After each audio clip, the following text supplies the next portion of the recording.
Welcome to the Truman Charities podcast. I am Jamie Truman, your host. Our upcoming Halloween event on October 25th will benefit the Salute Military Golf Association. Last week, I spoke with the executive director, CJ, and veteran Jason David. This week, I'm honored to speak to a wounded veteran who once shared that golf saved his life. Today, we're speaking with Ramon Padilla, a veteran whose journey will leave you inspired. Born in Tijuana and raised in California, Ramon joined the Army at 25, motivated by a deep sense of gratitude to the country that gave him a future. But what happens when a split second in Afghanistan changes everything? How do you come back from a devastating injury, physically, emotionally, and mentally? And how does a one-handed swing on a driving range turn into a new life passion? From combat to recovery, from baseball to golf, from survival to service, Ramon's story is one of grit, humor, and finding purpose after pain. Please help me welcome Ramon to Truman Charities. When I was reading about you, you were born in Tijuana, is that correct? And then Yes, you grew up in California. yeah, So correct. I want to know a little bit about what your childhood was like, and then what inspired you or what led you to want to join the military. I got to the United States at 2 years old, being sponsored by an uncle of mine that was an American citizen. We went through the whole citizenship progress. I got my green card when I was about 8 years old. I got my permanent residency when I was about 12. Then I went through middle school, high school, played all the sports. I had a family at an early age. So at 18, I had my first child. And then at 19, I had my second child already. So I had two girls. And at 25 years old, something clicked. Like I've been taking from this country so much. It's been providing me with so much that it's something that just told me, hey, I got to give back. I got to give back. So working through the Almani Police Department with cops out there that were supporting me and our community, with he became a chief later on for the same city, Chief Weldon and Lieutenant Dan Burlingham. They helped me out and they got me in the military. They helped me get in the military. And the goal was to serve 4 to 5 years and then from there come back and join the police department. So that went, but then I started enjoying being in the military. I was progressing very rapidly, became a sergeant in 2 years, became a staff sergeant in 5 years. And I really did enjoy it. So I actually made a plan to make it a career. Okay. So tell me a little bit about first years that you were in the military, and then tell me a little bit about 2007, the incidents that happened with you in Afghanistan. Well, I entered the infantry, and so I went to Georgia. It was a big shock to me. I'd never been really out of California. So Georgia was a big shock to me. Meeting new people was a big shock to me.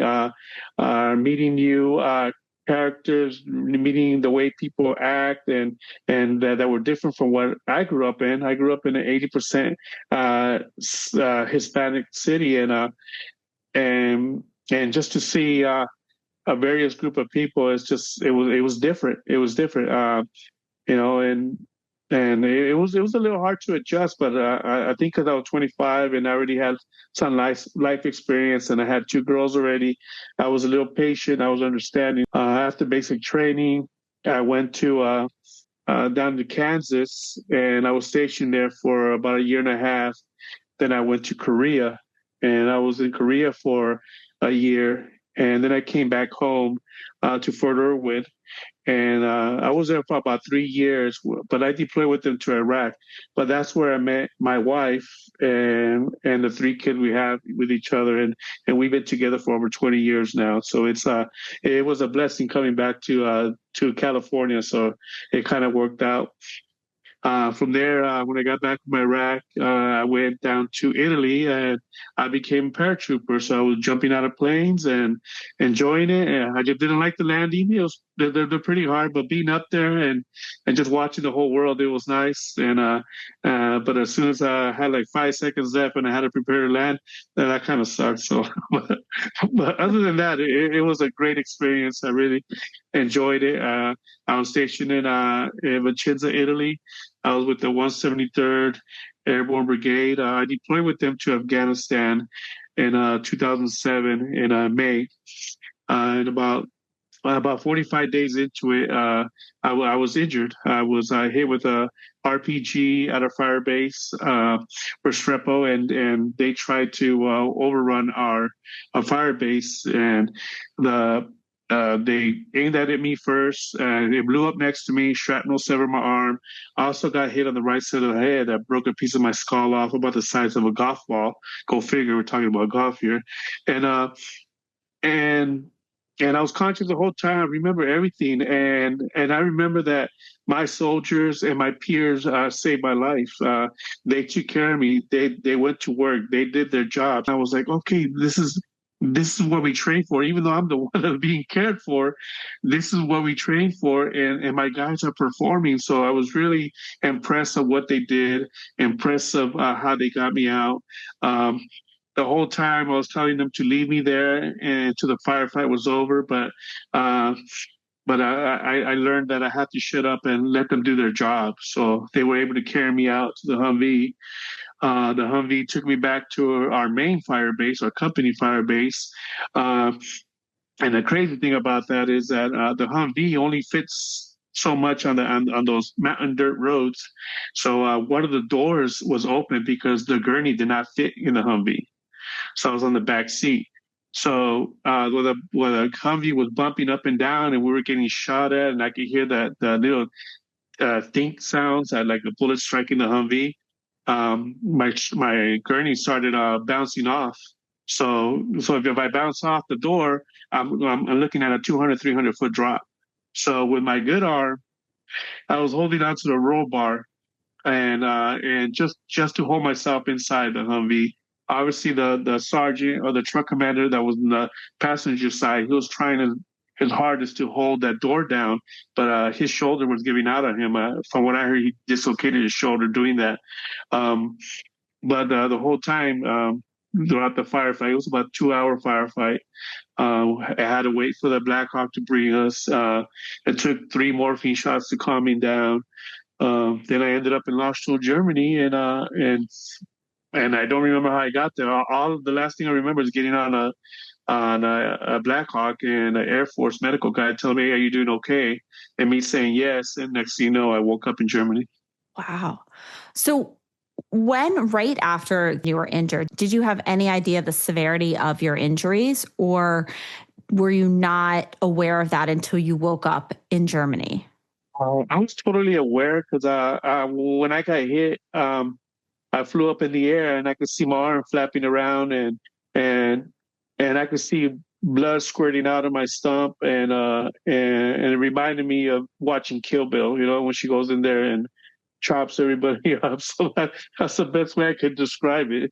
And uh and I landed on my fours and I landed in my stump and all I could see was my arm and my ring finger. My left arm and my ring finger separated from my actual arm. It was still hanging on with strands of skin and ligaments and stuff like that, but I knew it was gone. I, I wasn't. I don't think I was panicking. Obviously, I was in shock. I was more calm than anything. They placed my arm on my chest the whole time so I could feel calm, even though I know I lost it. Just having it in my chest, just I don't know, maybe it calmed me down and say, hey, it's still here, it's still mine, but I remember the whole thing, and it was. I mean, I'm glad I remember, and I'm glad I'll be able to tell a story. I know some guys don't want to remember. I know some guys want to remember. So I kind of got lucky on both parts that I want to remember, and I remember a little bit. Yeah. So tell me about those first days when you woke up in Germany. What was that like? Um, I woke up in Germany with tubes in my mouth, and I'm like, what happened? freaking die or something? Why do I have all this stuff on me? I knew I had lost my arm, and I woke up, and honestly, I woke up to, I call them angels because the nurses down at launch to were the best I've ever had, the best I've ever seen, and the kindest, and they were awesome. That's why I call them angels, and they took care of me, and they brought in my wife. They let me write notes to my wife, so they helped me out, because I had the tubing in my mouth, and I mean, they were fantastic. It was great. And then seeing my wife, they brought her over from Italy to Germany to come see me, and it was a sigh of relief. It's like, okay, I see a familiar face. I see a face that I love, and that I want to be with, and it kind of, that really calmed me down, because I was really, if I remember correctly, I was really stressed out because all the tubes were in my mouth and they were about to pull them out, and they were telling me just breathe. I go, doesn't that happen automatically? I mean, that's what I was thinking the whole time. So, but then seeing her there was a blessing. Can you tell us what your recovery looked like?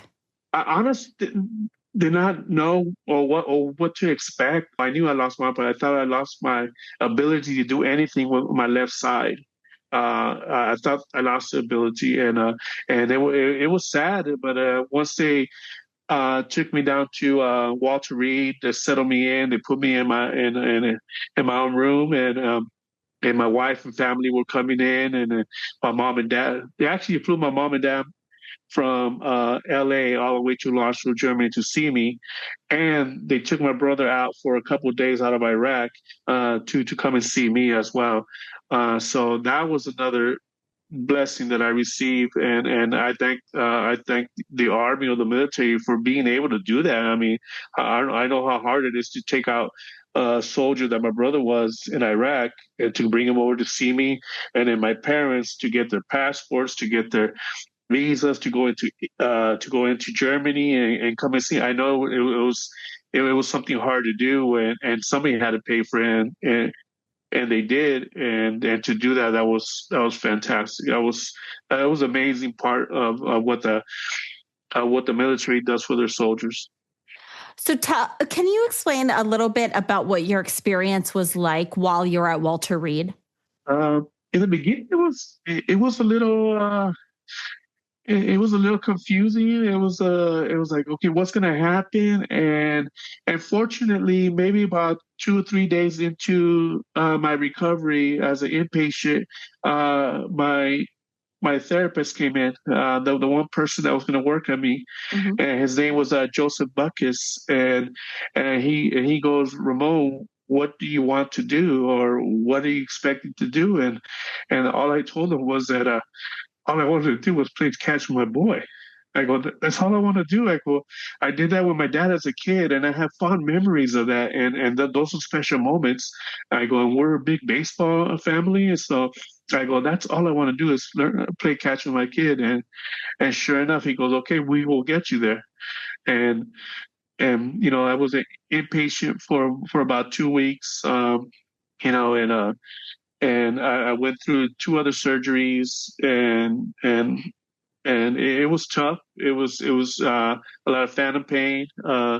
Obviously, they had drugs. They had drugs in my system going in, every 3 or 4 hours, and so that way the pain could, succeed a little bit, and my family was there.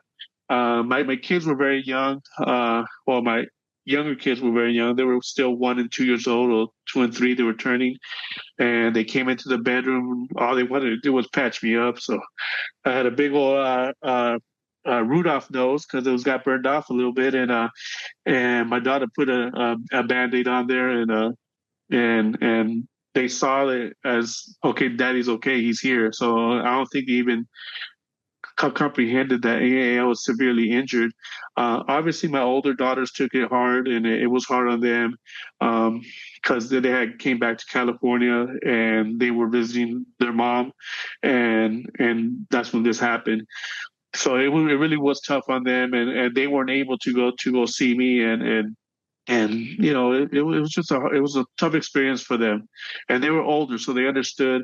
And I know one of my daughter's friends was brother of one of the guys that we had just lost about 2 weeks into our deployment. So they knew. They saw people that have lost, loved ones, and so they kind of understood what was going on. But when that hit them, it really hit them hard, and I think they still have issues with it too, and I'm hoping to do better and help them out with that, but it's tough. I mean, and but it was. Walter Reed was awesome at the time. It was the Walter Reed Army Medical Center, and like I said, I expected nothing. I just expected recovery. I just expected for them to patch up my arm and me walk out. No, it was a process, and they really took care of me, and they put my family in housing, and eventually when I was able to get out as an inpatient, I was able to join them. The Fisher House came into play, and they were awesome too. They were fantastic, man. The Fisher House had my family there, and well, my immediate family there, and they took care of us, and people donated, and we didn't have to worry about diapers. We didn't have to worry about food. We had a kitchen to cook in. We had our own private room with cable and internet and all that stuff. So they made it really, really comfortable for us, and until I was ready to move into military housing again. But my whole stint there was about 2.5 years to recover, and but I do have a good story when I was an inpatient. So I'm a big Dodgers fan, right? And I grew up in LA area, and I love the Dodgers, and I grew watching the Dodgers. And we had the Houston Astros come in, and Jeff Biggio came in, and he sat next to me on my bed, and he started talking to me. I knew he was Hall of Famer, great player, and I was actually surprised and shocked that he was sitting next to me, and we were talking just talking like normal people, and he gave me an Astros hat to wear. And he goes, "Here, this is a hat for you to wear." And I think he wanted to take a picture with me, wearing the hat. And I go, "No, I can't wear that." And he goes, "What?" And he goes, "No, I'm sorry, I can't wear that, but I'm a big Dodger fan." and I go, when I grew up in the '80s and early '90s, I used to hate this one player for the Astros that used to beat up on the Dodgers all the time. So when the Dodgers were winning, and then Jose Cruz came up for the Astros, I go, he will always destroy the Dodgers. Somehow he did something and I go, I would turn off the TV because I knew that they were going to lose. So I go, so if I were to see Jose Cruz, I go, right now, I'll punch him with my stomp. I'll hit him. I go, I will beat his butt right now. And he started laughing. He couldn't. And then he had other players come in, and they were hearing the story. And next thing you know, he brings in Jose Cruz. And he tells him, "Ramon, tell him what you were going to do to him if you see him." So I got choked up, and I go, "I got to man up here. I got to tell him what I just said." So I told him, obviously not in a hard voice, in a easy voice. "Yeah, Jose, I couldn't stand you, man. Right now, if I could, I'll freaking punch you left and right." And all the Astros that were in there with me were just laughing. They were just, and Jose Cruz came up to me and said, "You know, Ramon, there was something about the Dodgers where I just performed all the time." He goes, "There's something about," I go, "I know. That's why I hated you." So he sat down and he talked to me, for about 10 minutes. And we talked about his son. I think his son played with the Dodgers and Padres for a little while. And it was just awesome for him to come down and for the guys to do that. Well, the Astros to actually do that. And it was a great memory that I probably will never forget. And it was a good experience until I choked up until, like, okay, this guy's actually cool. He's not as bad as I thought he was when he was playing. So that was a great experience I had with him. So. Oh my gosh, that's hilarious. Yeah, it's easier to hate people from afar, right? Like when you meet him, you're like, oh, he is a nice guy. Yes. So tell me, when you were finally done and then you moved into housing, and so your Walter Reed total, you said 2.5 years. So then what was that transition like when you went back home? Well, we ended up staying in the DC area. So my wife lived it up there. So say after I was an inpatient, I went through regular therapy. I was doing therapy 3 days out of the week, and I was doing physical therapy 2 days out of the week. So and exercising, running, and all that stuff. I ended up doing three Army 10 milers. I ended up doing two Memorial Death March down at the White Sands Missile Base, and that's 26.2 miles or something like that, and so I ended up doing that. So I was getting in good shape. I was doing well on my arm, and what ended up happening is that um, I was playing baseball. Actually, we were playing baseball. I found a league that I could play in, and me and my prosthetist, he was a big baseball guy. He goes, "Hey," and I invited him to play. So we both started playing baseball. But then we had this PGA pro named Jim Estes come to the hospital and introduce golf to us. So they had started this program called the Salute Military Golf Association. So what they do is teach wounded warriors how to play golf, and then they give them clubs that are fitted to their needs, and it's all through the organization. So it was all the charity benefits that came from it, and so we didn't have to pay a dime. So what happened is I got tricked because my therapist goes, "Look, you go learn how to play golf on the weekend, and I'll give you a day off, here and there." And I go, "Okay, that's the deal. A day off there is fun because you can hang out with your family and just do whatever you want." And I go, "Okay, that's the deal." It turns out that when you go on Saturdays, you're there at 8 o'clock and you don't leave till like 3. So you're there, you do breakfast, you learn how to play, you take lessons, you do lunch, and you go back and finish, and then you do short game. So I'm really doing therapy for an extra, well, I want to say an extra 6 hours. So, but I fell in love with the game. I started off with one hand, and that was frustrating. It was tough. And then Jim Estes will go down the line, and once he got to me, he goes, "Do this, do that," and I probably had like a 6 iron, and I hit it, and they had like an island green there, and I hit the green, and I was like, "Oh my god!" It was about 150 yards, something like that, at the only golf park in Maryland, and I was like, "Wow, I was able to do this." But I was struggling with one hand because I had issues with my right hand already because of my injuries. So so I talked to the process. Says, "Hey," they said that we have uh, golf adapters and stuff like that. So that's how I got introduced to the golf prosthesis, and I started using it, and I just started getting better and better. Going to the clinics, getting clubs that are fitted to my need, and doing charity tournaments and stuff like that. So I even got to the point where I started competing later on. So it was.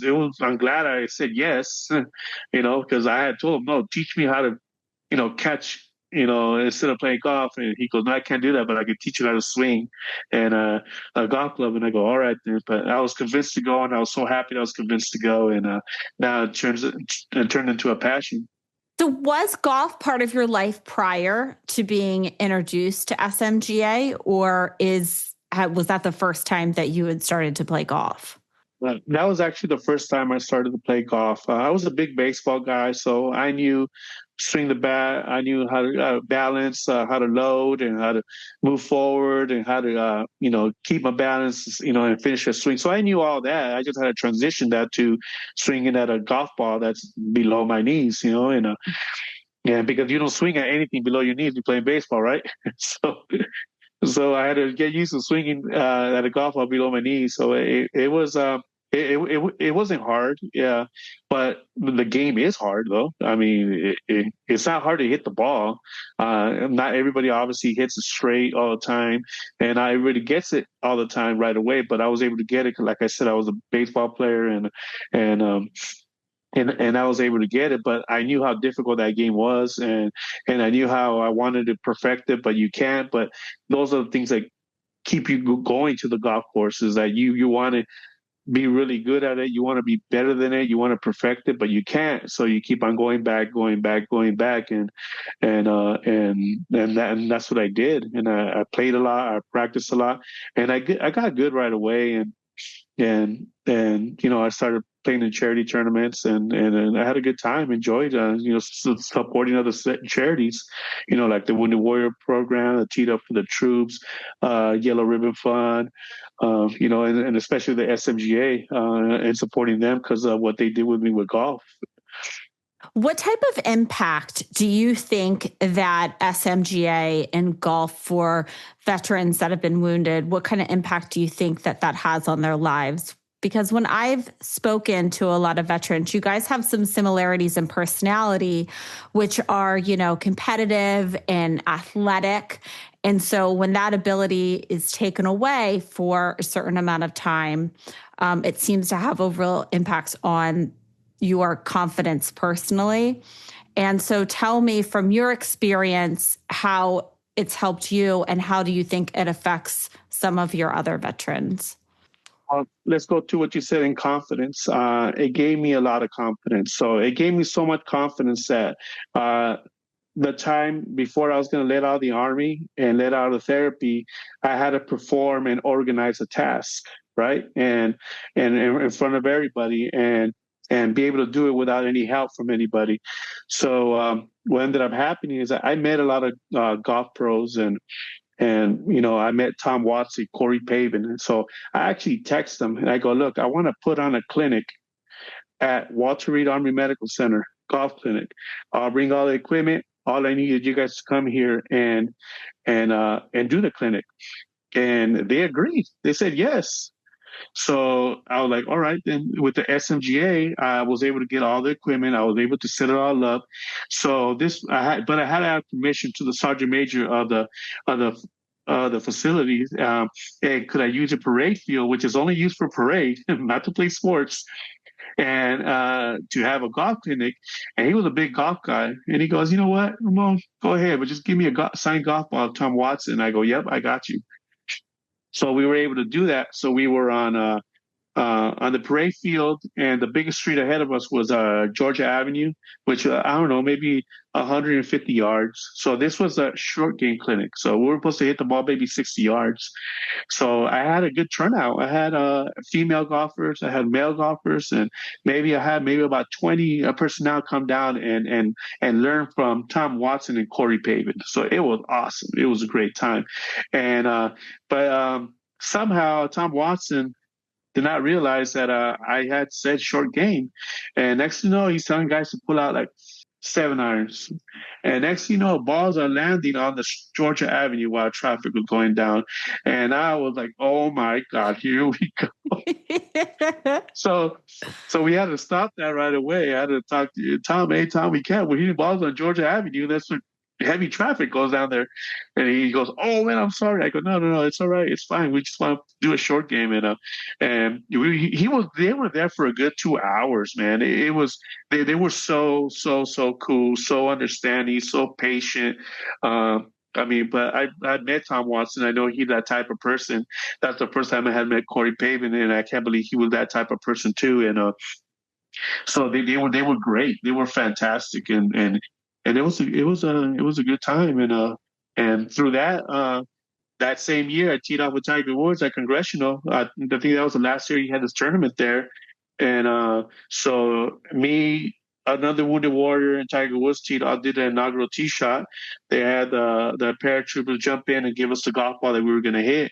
And my claim to fame here is I outdrove Tiger Woods. And so what ended up happening is that we all went, he goes, the count of 3, let's go. And I was fidgeting with my prosthetic. I go, oh my God, something's wrong.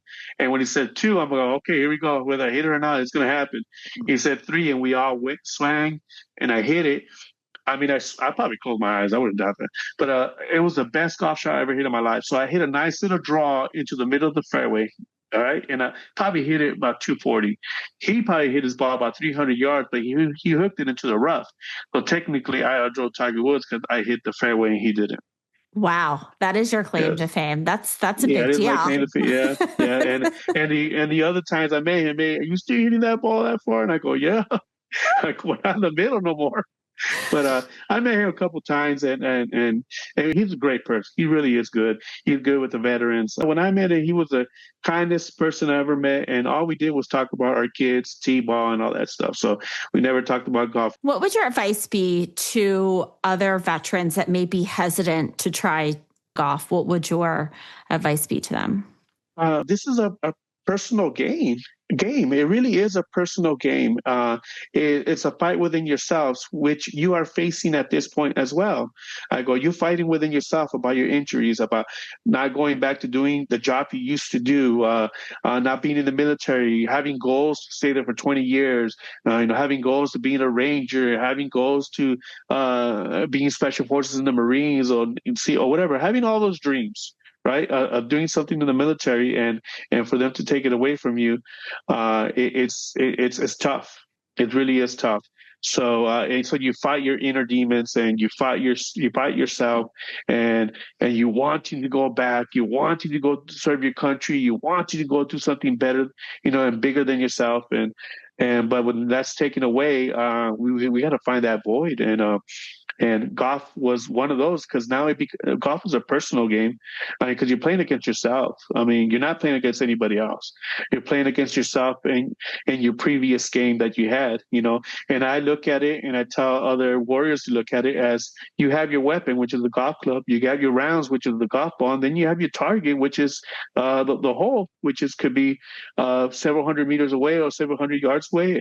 And you try to accomplish that mission and take down that target. And then we're in the woods, in the grass. I mean, it's not as severe as the mountains or say in the jungles, but still, you still have that environment and the smell and the walking and the undulation, which we all walk through, when we're serving in Afghanistan and Iraq. I mean, nothing was flat over there, So you have that same feeling. So you're kind of comfortable in yourself in that way. But now you got to fight your inner demons. You got to fight your mental health. You got to fight this. You got to fight that. But it's all in your head. And I think that's what golf does. It helps you, go about like everybody says. The way to beat this game is course management.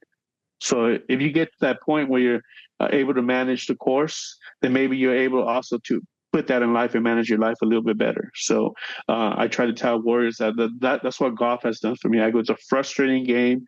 It's a game that you will let out all your emotions, curse, yell, throw. You'll do all that stuff.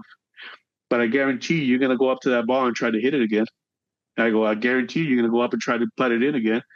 I guarantee you're going to go back and they say, hey, forget that last hole. Let me try to do better on this hole.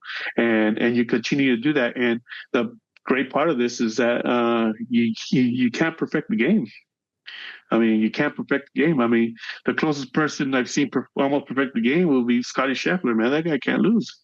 I don't know what's going on with that. So, but other than that, I mean, I think that's the reason why I would tell warriors to go ahead and try this game, and if your spouse wants to play, invite your spouse. I'm always trying to invite my wife, but she's a social worker and she works after she gets off of work. So I got to be understanding as well. But you got to go play with me golf at least 2 or 3 times in the next couple months. So I try to get her out there, and I love when she goes out there with me. I really do enjoy the time, but I understand she's really, really busy. So while talking to you, I've realized, I've noticed you have such a great sense of humor and such a positive outlook on life. How were you able, you've been through so much, to always, look at the positive? I think it's a lot to do with my upbringing. I was brought up in a Mexican culture. Like I said, I was brought up in the city. It was 80% Hispanic. Probably out of those 80%, probably about 75% of those were Mexican. And I grew up in that culture, and I learned right away from my parents that, I grew up in the 80s and 90s, so it's a whole different world nowadays, right? So I grew up knowing that the father is wears the pants in the family. He's the one that takes care of the family.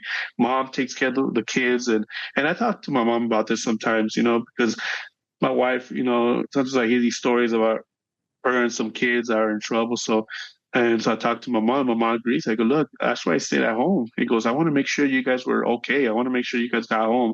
I want to make sure you guys were taken care of. I want you to make sure you guys went to school. So we talk about that, how things have changed, that things are different now. And but I had that upbringing. I think I brought it with me. I mean, maybe it's outdated, but I truly believe that I am the man of the family. The way I feel, I think is the way my family's going to feel, because I'm going to start that wave. So if I'm really angry, depressed, then I might take it out on my wife. I might take it out on my kids, and they're going to feel angry and depressed. They're going to feel sad. They're going to feel, in pain. They're going to be, I go, so, I got to learn how to limit that and how to not get to that point, because PTSD is really, it's not fun, and it's real, and and my wife used to catch me all the time. You know what you said to the kids? And I go, oh my god! And I didn't realize I was doing stuff like that where it was affecting my kids, and I was yelling at them for no reason, and I try to tell her, you got to understand, I'm seeing a picture of them or a film of them before they do it, getting hurt, breaking something, or I go, I don't want them to feel pain like I do. I go, I think I'm trying to protect them more than anything, but I think I was causing more damage than anything else. I go, I should have let them be kids. My mom let me be a kid. My mom let me be a boy. Me and my brother, we went through. He broke his arm. I have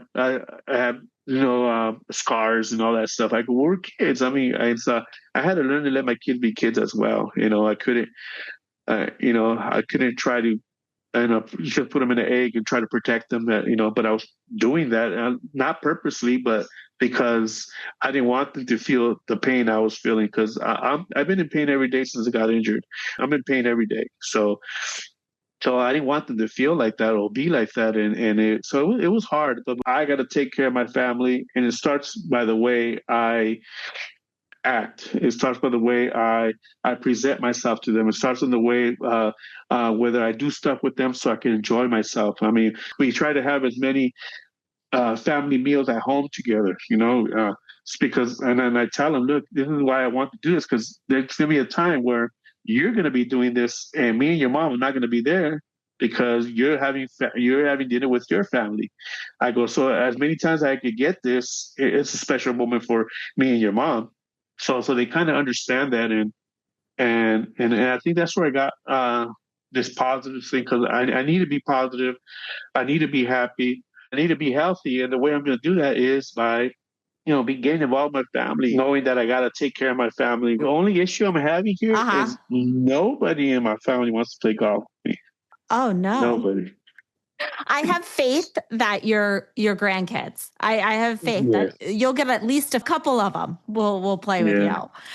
I want to thank you so much for coming on here and talking with us. As you know, that Truman Charities, we have an event coming up for Salute Military Golf Association.